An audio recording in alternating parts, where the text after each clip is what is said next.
What are we talking about today? Ariadne Games sent me the prototype for Old King's Crown. I'll tell you right now, this is going to be a contender for one of the best crowdfunding games of the year. But I'm going to tell you also, right at the beginning of this video, buyer beware. This is not going to be for everybody. Don't be fooled. This is going to give you more of a route with a heavy bluffing mechanism. More streamlined, easier to play from a rules standpoint, but it has very similar aspects to root. What is that? Let's talk, and let me tell you why it may or may not be one of the best games you're going to play. Let's talk about things. So I put that at the beginning because every game is not for everybody. Simultaneous, asymmetric factions with a bluffing mechanism that is going to require multiple plays of a game. And now it's not that the rule book is huge, right? There are lots of very pretty examples in this rule book, as you can see here. And the thing with it is, though, is how the game does things. The complexity of games cannot be based off the thickness of the rule books. The complexity of the games is how you're able to interact on the board itself on a turn-by-turn basis. The thought process that has to go into that. You're going to be doing your root style asymmetric faction with an area control element while sort of pseudo bluffing and taunting your opponents in many different ways on many different aspects and potentially even many different battlefields here in order to score a certain number of victory points at the end. And it plays from anywhere from 1 to 4 players. I'm going to tell you right now, repeated play. You're not going to have a smooth play the first time through. If you're one of those gamers who goes, oh, this is going to be really rough the first time through, can't do it, won't play it again, don't want to try it from that aspect, pass. If you're looking at this purely from a beautiful aesthetic standpoint like you did with Root, and you're not worried about what the gameplay looks like, you should pass. If you do not like looking over your shoulder and trying to figure out what other people do, or you do not want to have to not know what other people are going to do, this game is going to leave you high and dry. Now, that being said, if you're past that preamble and you're going, Chris, you have hyped me up instead of talked me off the ledge, let's go, right? What you're going to be doing here is you're going to be interacting and area controlling to get rewards over a 3 area, but really 6 region graphic here that you can see. And you're going to be trying to do that in the lowlands, the highlands, and the plateau with your area control markers going to be displayed out there, as well as blind bidding cards next to each of these areas in order to hide the strength from your opponents until all is said and revealed. There is no predetermined game length in this sense. You just go until somebody gets the required victory points of either 15 in a 2-player game or 20 in a 3 or 4-player game. You just go through the 4 sequences of the rounds until somebody at the end of a round has enough victory points. Can you steal victory points? Yes. Can you take them away from other people? Yes. Can you attack other people? Can you sabotage other people? Can you manipulate their cards so that they can't do what they want to do in the first place? Yes. If that's turning you off, again, this game is not going to be for you. There is turn order. Turn order is going to be variable depending on who has the most victory points. Have the most victory points? Go first. Going first, not always the best thing, because you'll notice that each of these 3 areas have a marker, and that depends on which one is going to be scored or figured out in terms of strength from an area control standpoint on a round by round basis. So it may be this in one round, it may be a complete different in another round. And so that's going to be the dynamic that you're going to have to deal with depending on this order track. There are several other areas that we'll talk about later, but the gist of this game is that you are going to be drawing up cards from your asymmetric deck here, anywhere between 17 to 20 cards. And all of these cards, you can see here that the strength is in the upper left-hand corner. It comes with a symbol and also comes with keywords down here at the bottom that are going to be also the biggest barrier to you learning this game in the first place. There are keywords that are not going to be intuitive. Again, that goes back to the beginning where I said that this game is not going to be a once easy over playthrough. You're going to have to take 2 or 3 times to actually get the gist, the flow, and the strategy that's going to go on because of the dynamics that are played. It's not that the individual dynamics are so complex. It's because the individual dynamics are all going to have to be pieced together. And until you start to see how those jigsaw pieces are arranged, you're not going to quite get the full puzzle picture in the first place. Now, as you scroll through your asymmetric 17 to 20 card deck, you can see you have double-digit strengths and all the way down to 0. And that's going to be important because these cards are going to be able to control the areas as you place them face down next to the 3 sections of the board, but they're also going to play on the keywords that are going to allow them to be taken off of the board, placed in other areas, or behoove you, or even remove them from your deck in a reverse deck builder manner in order to winnow your deck in order to get your better cards first. Now, the tricky standpoint there is if you run out of these cards and you cannot draw, well, it's actually going to hurt you too, because then your hand size goes down. And as you play through these cards, the symbology is going to matter, and the number is going to matter. The tactics and strategy cards are going to be present as well, because these can be played at these areas, but they can't be played in the other most important area of this board. And that's because the other most important area of this game is called the Great Road. And what you have here is a set of just like 45 asymmetric cards. You only use 20 per game. And this is going to be another area of that you're going to be potentially bidding on, because it gives you a unique asymmetric power that's going to be able to be played in any one of the 4 phases as you go through the game. And unlike your asymmetric skills, which are going to be very limited in how you can use them, these are available to you whenever you can play them once per round. And here lies the tricky part. Here lies the take that aspect of this. You can win these cards by playing your own individual strength cards next to this road, just like you would do from an area control standpoint for the other 3 areas. But the tricky part is, the higher the card you play here, it's actually going to be lost to you. And so how you mitigate this becomes very important. This is a very key aspect of the dynamic strategy in this game. If, for example, I play this 11 here next to the Great Road, then when it's revealed, I would have my choice, if this was the highest number, strength-wise there, my choice of these 4 kingdom cards. And these kingdom cards then are thus acquired and placed onto your player board down here. And you can see I already have 1 in this area right here, and you have another spot for a free 1 here. But this is the tricky part, right? The stronger the card you put out here, well, this card actually, when you take, say, the gambling den here, which allows me to have an ability during summer, I place it in that free spot. But the tricky part here is now I have to slot that card that I just used there to hold this one in place. And that sounds rather bad, actually, right? Chris, I'm losing my 11. My 11 is one of my strongest cards in my deck. But the tricky part is here is if you have a card out here and you do not like any of these, you can actually choose to steal one from somebody else. But the tricky part is your number of strength here, in this case a 3, it would have to be stronger than whoever else's kingdom card you're trying to steal of the card that's holding it here. So stronger is actually going to keep it safer, but it's also going to lock away a big strategic component of you being able to control the other board that we were just talking about in order to win the more victory points in the first place. So the dynamic of functionality versus strategy becomes very important. So this is your player board here. You can see overhead now that there are several different elements that we've already highlighted, but a few that we haven't. You have your little minions here that are going to be able to be placed out on the board in the first place to give you a +1 to each of those areas that they're in. You also have your Herald, which is going to be your boss or your leader, if you will, that gives you another asymmetric ability of a victory point if you win the area that it's located in the first place. We'll talk about that more later. But then also at the bottom of the card here, you have 4 asymmetric tactics. Now you'll notice that 2 of them are slightly different down here than the ones over here because they've already been used. When you use them, you actually have to flip them over because they are one-time use. And the tricky part is they will either increase their ability or they will actually diminish their ability. Now this one, for example, allows me to reactivate it if I get 2 quest points or I move 3 of my companies to the reserve, which means I cannot play them. I have to get rid of them for use for later turns. And the only way you can get them back is actually by discarding cards from the game, retiring them, if you will. But this one, for example, the School of Storms, actually, I can make it stronger. It now gives me +4 to a clash or a battle, if you will. But then I burn this tactic altogether and it's gone forever in the game. And I cannot refresh it unless I have a different ability to do so. And so that's going to be where the dynamic is, because all 4 of these tactics in each of the factions, along with their decks, are going to be asymmetric.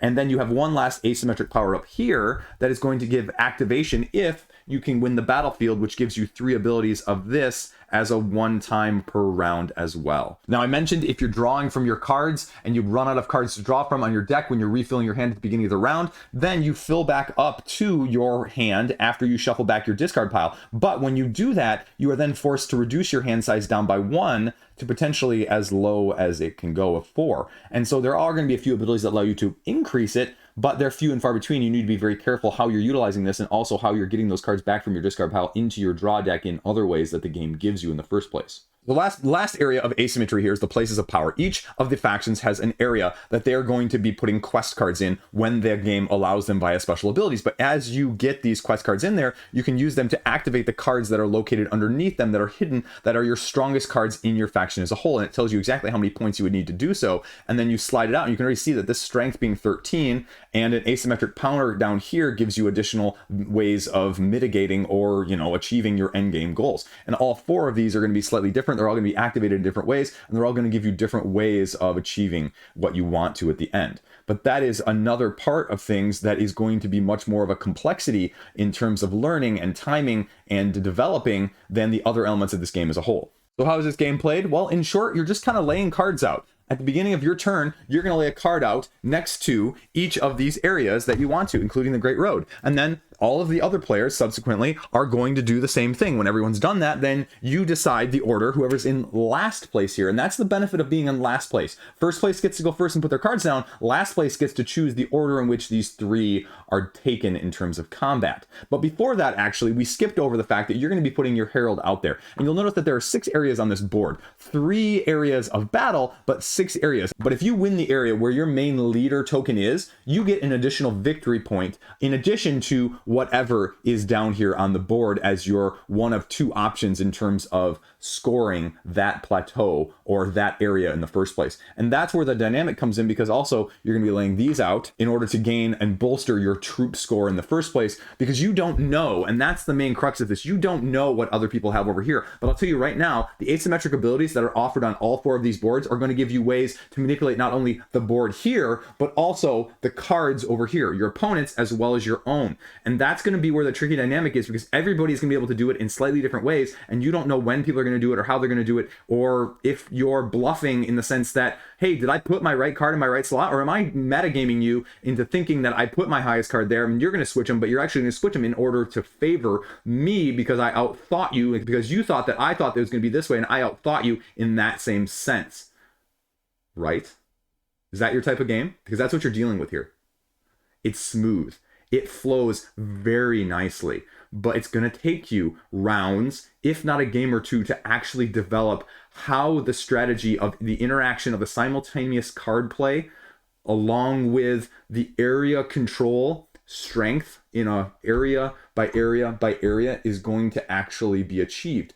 Because the reverse deck building aspect is also something that just isn't something we're quite used to in this game. The individual mechanisms, like I mentioned, are not complex, right? They're very straightforward. Place your guys down, place your cards down, flip them over, tally them up. But here's the tricky point, right? 2 plus 2 is not 4. 2 plus 2 is like 5 in this case.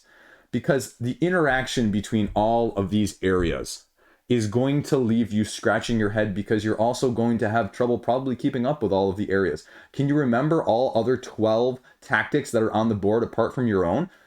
Do you like having enough of that overhead that you're going to be able to keep track of other people's, or are you just more worried about what you're doing rather than hate drafting in terms of what other people are trying to do at the same time? The biggest thing that I love are these kingdom cards. These 45 kingdom cards are all unique. They're all different. You only play with 20 of them a game, and they're amazing. They give you such different strategy and depth. I love the complexity and the simplicity of the abilities that they add at the same time, because they are so different, all of them. The keywords are sort of the boon and the curse. All of these cards have keywords that you'll be trying to figure out: authority and quest and retreat and bolster and loyalty. And, you know, they're not all intuitive. Deploy, well, you only deploy in the winter phase, but it doesn't activate until the next summer or autumn phase. And what does that actually mean? And then you can block areas from getting rewards if someone else wins that, but then they can sacrifice the rewards to take your card off the board. But how long does it stay on there? And those are the dynamics that you're going to be getting into, which is why this game is not played over a number of rounds. This game is just played until the victory points are scored, which could leave you, you know, depending on how dynamic your group is and depending on the player count you're playing with, very short or very long if you're not careful. And that's probably the biggest con overall, apart from the asymmetry and whether or not you are going to like that, is that the number of rounds not being limited could lead this game to be a little bit longer than you may like, but it's not going to feel longer, and that's the benefit because of how quick you're laying these cards down, even though with some of that keyword it's not as intuitive. And that's probably the other thing, is the glossary of this game is much larger than a lot of us are going to like as a whole. Looking up things, especially the first game or 2, is going to be routine rather than the exception. Some may argue that this game isn't going to be infinitely replayable. It's not going to have the depth of replayability that people are going to want, because, you know, the asymmetric factions are all the same asymmetric factions, and the board setup is all the same board setup. But I'm going to make the argument that, again, similar to Root, the same thing, right? You play Root with the same factions and the same map, I guarantee you the same dynamics are not going to take place. And so you do not need this modularity that somehow people are confusing with the added depth or complexity with games nowadays, because it will be significantly different without having the ability to change these 3 levels or to shuffle them around in terms of what order they're in. It's not necessary. You can get it without those moving parts, which should be applauded in the first place. Because this ultimately is a game based on bluffing, negotiation, meta, and playing against the other people, not just optimization on the board in the first place. The other thing that you worry about in a game like this is the fact that you have so many different elements, right? Especially with Euro games nowadays, it always seems like there's so much of a plethora of complexity in terms of this and that and this and that. And it seems inevitably that there's one or two pieces that just seem to be jagged and not quite fit with the smooth curves together of the gameplay as a whole. And again, as a really great debut from this game, it doesn't have that. And that's a testament to how much work has gone into the play of this in the first place. It leaves you scratching your head at saying, where am I going to put the eggs in my basket? Am I going to go to my place of power? Am I going to go just pure map? Am I going to go to my deck? Am I going to use my tactics in the kingdoms? Where are you going to go? And how are you going to base that off of the other people that are around you? And that is the biggest compliment I can give, because that is an element of things that cannot always be done well in a game like this, similar to, say, Zoo Vedas, similar to, say, Root in the same aspects. The dynamic between the players that engages them and keeps them focused on what they want to do without overstaying their welcome or without too many things to bog down the engine of the game in the first place is rare and few between, and this accomplishes it quite well. But like I said, the meta, the glossary, the index of just going through the clunkiness of your first game or two, if you cannot get past that, this game is not going to be for you. Take it as a route that's going to be easier to get to the table, but no less frustrating if you do not like dealing with other people's asymmetries that you cannot keep as well track of, especially early on, but especially with players who may change and not necessarily have the experience level, which is going to lead to a dynamic shift in the power struggle that this game provides in the first place. All in all, I have no problems telling you that this is easily one of the best well-rounded games that I have played this year on crowdfunding, but also probably one of the best overall games as a whole in addition. But that being said, that still doesn't mean it's right for you, and that still doesn't mean that unless you like these dynamics that it's going to bring to the table, similar to those other two games that I just mentioned, this game could very easily fall completely flat, just like those other two have with many people in many groups. Regardless of how you think about it up here, you still have to have the right people to play it with in the first place. And therein lies the biggest dilemma. It's never from a cash wallet standpoint, it's from a, can I actually have a dynamic group that's going to enjoy this? And therein lies where you need to know your players at your own table, as well as your own tastes, not just what's here, but also here. Again, the only damper or hiccup in this smooth flowing mechanistic tableau as well as action selection system is the terminology that may bog you down slightly of the looking them up or repeatedly trying to remember what dynamic goes in what element or phase of each round in the first place. Apart from that, if you can get past that, it's a wonderfully dynamic experience, because ultimately, what do we want out of a game, right? We don't want just a good game. We want an experience to remember. And this one does that. But again, it has to be right for you. So there you go. That is Old King's Crown. Check it out if you want on crowdfunding. Subscribe if you want. Stay classy. See you around. Thanks for watching.